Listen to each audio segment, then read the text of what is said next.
오늘 이 새벽에 표적이라는 말씀의 제목으로 함께 말씀 나누기를 원합니다. 오늘 본문에는 우리가 잘 알고 있는 말씀들 또 사건들이 기록되어져 있습니다. 특별히 오늘 그 사건들 중에 오늘 1절에서 11절 가운데 기록되어져 있는 가나 혼인 잔치 가운데 행하셨던 예수님의 그 표적에 대해서, 그 기적에 대해서 함께 나누기를 원합니다. 이 내용은 간략하게 이렇게 볼 수 있겠습니다. 오늘 가나에 혼례가 있었는데, 근데 이제 포도주가 떨어지게 된 상황이 이제 발생하게 됩니다. 이에 이제 예수의 어머니였던 마리아가 예수께 말합니다. 저들에게 포도주가 없다라고 말합니다. 그리고 하인들에게 말하기를 예수가 무슨 말을 하든지 간에 그대로 행하라라고 이야기를 합니다. 그리고 예수님은 떨어진 그 상황 가운데, 포도주가 없는 상황 가운데 하인들에게 정결 예식을 위해 준비되어 있던 돌 항아리에 물을 가득 채우라 하고, 그리고 그 항아리에 물을 떠서 연회장에 갖다 주라고 하는 그런 사건이 기록되어 있죠. 그래서 그 물이 포도주로 변하였고, 그 포도주를 맛본 자들은 이것이 어찌된 일인지 또 이제 영문을 모르는 그런 상황 가운데 그렇게 이야기가 마무리되어지는 내용입니다. 오늘 이 이야기는 너무나도 신비로운 이야기입니다. 신비한 일이죠. 있을 수가 없어요. 물리적으로도 이것은 가능한 일이 아닙니다. 왜냐하면 물과 포도주가 가지고 있는 성분은 일치하지가 않습니다. 물이 포도주가 될 수 있는 상황은 있을 수 없는, 어떠한 일이라도 있을 수 없는 그런 상황이었습니다. 그래서 우리는 이 일들을 기적이라고 말하고 신비한 일이라 이렇게 말합니다. 근데 오늘 본문 11절에서는 이 일들을 이렇게 증언하는데요. 11절 말씀을 함께 읽어보도록 하겠습니다. 11절 말씀입니다. 예수께서 이 첫 표적을 갈릴리 가나에서 행하여 그의 영광을 나타내심에 제자들이 그를 믿으니라. 아멘. 그 이 첫 표적이라고 말하고 있습니다. 물론 이 표적이라는 말이 다른 말로는 이적이라 말하고 기적이라고도 말합니다만, 오늘 특별히 요한복음서에서는 이것을 표적이라고 말합니다. 표적이라는 것은 사인, 드러내 보임, 의미를 가지고 있음을 의미하는데, 오늘 예수님은 의지적으로 목적을 가지고 행하셨던 일들이 오늘 물이 포도주로 변하는 사건이었다라고 이렇게 말합니다. 그렇다면 오늘 예수님이 이 첫 표적을 통하여서 무엇을 나타내 보여주기를 원하셨을까요? 오늘 두 가지를 보려 하는데요. 첫째는 예수님이 하나님 되심을 드러내기 위함이었습니다. 유대인의 문화에는 안식일 전에 많은 음식을 차려놓고 음식을 먹었습니다. 근데 음식을 먹기 전에, 식사하기 전에 그들이 암송하는 것이 있었습니다. 하나님은 포도 열매를 창조하셨다라는 것을 암송했습니다. 그들의 마음 가운데는 하나님이 천지의 모든 만물을 주관하셨고 만드셨고, 또한 우리가 먹고 우리가 누리는 것들을 창조하신 분이 하나님이라는 것을 고백했습니다. 그래서 유대인들의 마음 가운데는 포도를 열매를 보고 그런 열매를 볼 때마다 하나님이 이것을 우리에게 주셨다라는 그 생각들이 그 모든 사람들의 마음 가운데 있었습니다. 오늘 그들은 가운데 오늘 유대인들이 오늘 가나 혼인 잔치에서 포도주가 없는 것을 경험하게 되었죠. 그리고 예수님은 그 물을 포도주가 되게 하시는 일들로 만드셨습니다. 포도주의 좋은 재료는 포도입니다. 그래서 오늘 이 일들을 통하여서 사람들은 자연스럽게 생각하게 되어집니다. 물이 포도주가 되었다. 포도주가 어디서 났는가?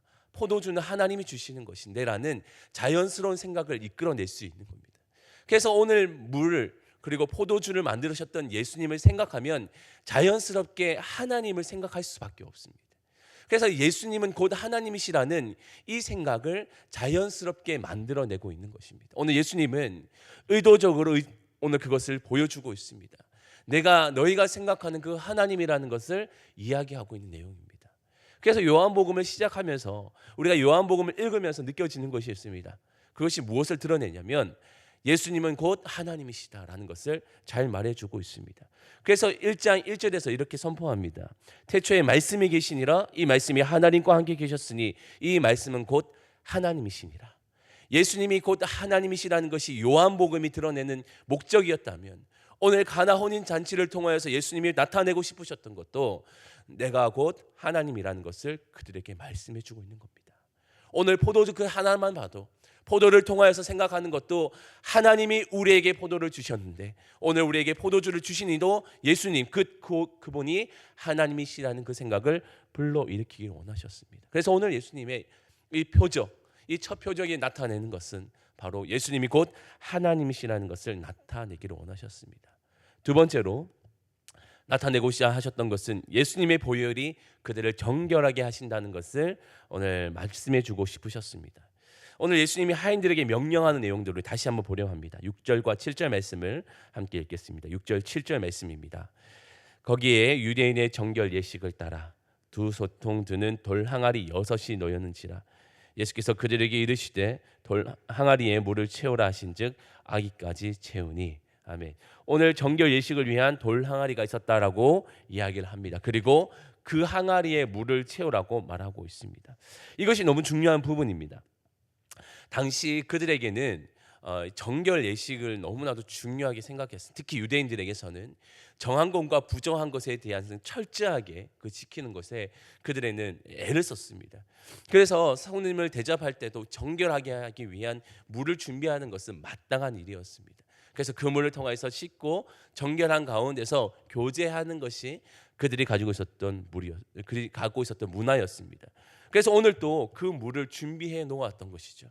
오늘 잔치에 왔던 사람들이 그 정결예식 참여하고 그리고 그 잔치에 참여하여 함께 그 기쁨의 자리를 누리고자 했던 겁니다. 근데 오늘 여기에 준비되어졌던 물은 어떠한 물이었냐면 그들을 깨끗이 씻고 정하게 할 수 있었습니다. 그런데 그 정하게 하는 것은 단회적이었습니다. 그들의 몸을 깨끗이 씻는 것은 한번 씻어지고 또 그들은 또 삶을 통해서 더러워지고 또 물로 통해서 씻어지고 더러워지고 이것이 거듭 반복되어지는 것이 그들의 인생이었습니다. 정결하게 하는 그 물이 있다 할지라도 그 물을 아무리 끼얹는다 할지라도 그들이 영원히 그들이 정결해지는 것은 아니었습니다. 그들은 단회적으로 어쩔 수 없이 그 단회성들을 반복하면서 자신의 정결을 유지해야 했던 것이었습니다. 그런데 예수님은 오늘 이 정결 항아리에 물을 가득 채우고 그 물이 포도주가 되게 함을 통하여서 분명하게 시사하고 싶으셨던 것이 있었습니다. 결국은 궁극적으로 오늘 자신의 그 피가 자신이 흘릴 그 피가 오늘 그들을 완전하게 정결하게 할 것이라는 것을 미리 보여주시는 사건이었습니다. 그래서 우리는 포도주를 이야기할 때 예수님의 피를 생각하고 그것을 기념하기도 합니다. 그래서 고린도전서 11장 25절에 이렇게 말하죠. 식후에 또한 그와 같이 잔을 가지시고 이르시되 이 잔은 내 피로 세운 새 언약이니 이것을 행하여 마실 때마다 나를 기념하라 하셨으니 라고 말합니다. 우리가 이번 주에 함께 성찬 예식을 드렸습니다. 그 통해서 우리가 떡을 먹고 잔을 마심을 통해서 예수님을 기억했습니다. 그 떡을 먹으면서 예수님의 살을 기억했고 잔을 마시면서 예수님의 피를 기억했습니다. 포도주는 곧 예수님의 피를 상징했고 그것을 나타내 보이셨습니다. 오늘 정결 항아리에 가득 차 있는 그 포도주, 그것은 장차 사람을 온전케 할 수 있는 영원한 정결을 만들어낼 수 있는 예수 그리스도의 그 피, 그 보혈을 상징하고 예표했던 내용이었습니다. 그래서 예수님은 그것을 오늘 그들에게 미리 예표해서 보여줍니다. 훗날 그들이 그 포도주를 마시고 그 마실 때마다 예수님의 그 사건을 기억할 수 있도록 오늘 예수님은 그렇게 말씀해 주고 있는 것입니다. 그래서 그 포도주가 그리고 예수님의 그 피가 나를 영원히 정결하게 하고 오직 예수님만이 나를 정결하게 하신다는 것을 오늘 예표로 보여주고 있는 것입니다. 오늘 이 표적은 물론 그 안에서 의미를 가지고 또 그 자리에 있는 사람들에게 보여주셨습니다. 그래서 오늘 성경은 이렇게 말하죠. 그 사건을 통해서 제자들이 예수를 믿었다고 말합니다. 이것은 또한 우리를 향한 하나님의 말씀이고 또 우리를 통하여서 보여주시는 하나님의 표적이라고도 볼 수 있습니다. 그것을 통해서 예수님을 온전히 믿기를 바라시는 하나님의 말씀이 오늘 이 가운데 있는 줄 믿습니다. 그래서 오늘 우리의 삶 가운데 이런 고백이 되기를 원합니다. 우리가 너무나도 잘 알고 있는 것, 예수님 당신은 나의 하나님이십니다라는 고백. 예수님은 나의 하나님이라는 너무나도 당연한 그런 고백이 우리에게 잊혀질 때가 있습니다. 그러나 우리가 잊지 말아야 될 것은 예수님은 하나님이십니다. 그것을 오늘 우리의 삶 가운데 고백되어지기를 원합니다. 또 예수님 당신의 그 피가 우리를 정결하게 하십니다. 오늘 그 피가 나를 살게 했었다는 그 믿음의 고백이 우리의 삶 가운데 거듭 고백되어지기를 원합니다. 그래서 오늘 또 그 힘을 덧입어 살아가는 성도의 삶이 되기를 원하고 오늘 우리의 삶 가운데서도 예수 그리스도의 그 표적이 날마다 드러나며 또 그 표적을 의지하며 살아낼 수 있는 오늘 우리의 삶이 될 수 있기를 주님의 이름으로 축원합니다. 아멘. 기도하겠습니다. 하나님 감사합니다. 오늘 주시는 말씀을 통하여서 예수님이 보여주셨던 그 표적이 갖는 의미와 또 오늘날 우리의 삶 가운데 보여주신 그 표적이 무엇인지를 다시 한번 생각해 봅니다. 예수님, 당신은 하나님이시고 당신의 그 피가 우리를 오늘 또 살게 합니다. 하나님, 그것을 잊혀지지 않게 하시고 날마다 우리 삶 가운데 표적으로 삼고 능력으로 삼고 살아갈 수 있는 참 성도의 삶이 될 수 있도록 인도하여 주옵소서. 오늘 삶 가운데서도 하나님과 날마다 교제하게 하시고 하나님의 그 놀라우신 은혜를 기억하며 살아내는 오늘 우리의 삶이 되게 하여 주옵소서. 감사드리오며 예수님의 이름으로 기도합니다. 아멘.